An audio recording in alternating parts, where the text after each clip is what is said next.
what's good, y'all? Lonnie Appleton here, and wanted to hop on really quick and talk about this Ayesha Curry situation really quick, because today I was journaling. I read Isaiah 5 through 12. I'm not sure if it's relevant to the revelation that I received, but I read that today and I received the revelation. What I received is you have to pay attention to, now look, I don't know her religious background, or I don't know her faith. We don't call it faith. I don't do religion, but I don't know her faith.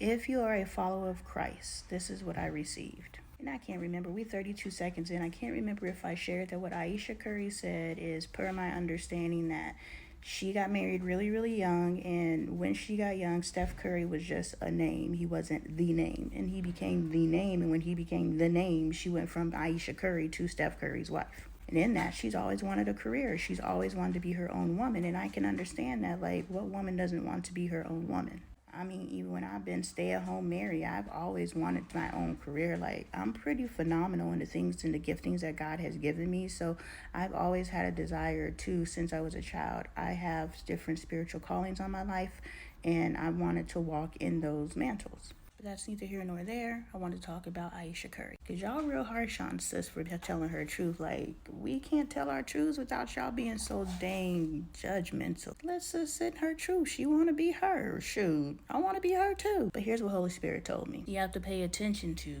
again, whatever your faith walk is.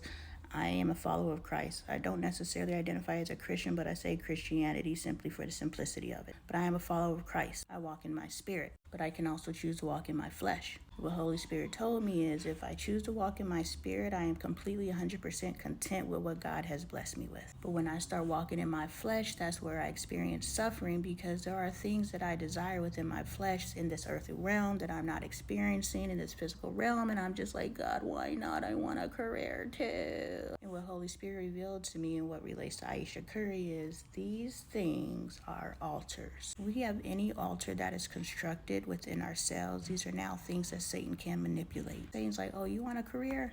I can make that pop for you. Oh, you want a man? I can make that pop for you. Oh, you want status and prestige? I can make that pop for you. Oh, you want some kids? I can make that pop for you. So anyway, what Holy Spirit told me is, when you actually switch into your flesh, because you can go between spirit and flesh. You want to live in spirit as much as possible, but there's times when I fall into my flesh and I want worldly things. And today's revelation was, pay attention to the things that you want and the suffering that you experience within your flesh, because those are altars that you need to tear down. Those are altars that stand between you and God. Those are things that God either will not in this lifetime or has not blessed you with. And those are things that are spaces of discontentment in your walk, in your relationship. We are to be completely fulfilled with what it is that we have today. Tomorrow is a whole nother thing and a whole nother entity, and that we let that worry about itself. But what God has blessed you with today is because you are prepared and you are ready to receive what it is that you have today. So what Ayesha Curry has demonstrated for me, and what she has reflected back to myself, because it's not for us to talk about Ayesha Curry this, but it's for us to look at Ayesha Curry and say, okay, God, what are you teaching me through Ayesha Curry? What I'm being taught is to pay attention to what altars I have up that I need to tear down and turn away from. So yes, I do desire a career, but will I be okay if I never have a career in this lifetime? Or will I look at God for the rest of my life and say, I want a career. You've given me this husband. You've given me these children. You've given me everything I've ever asked for, but I wanted a career. Will I tear down that altar and say, God, not my will, but your will be done? And then God will say, great.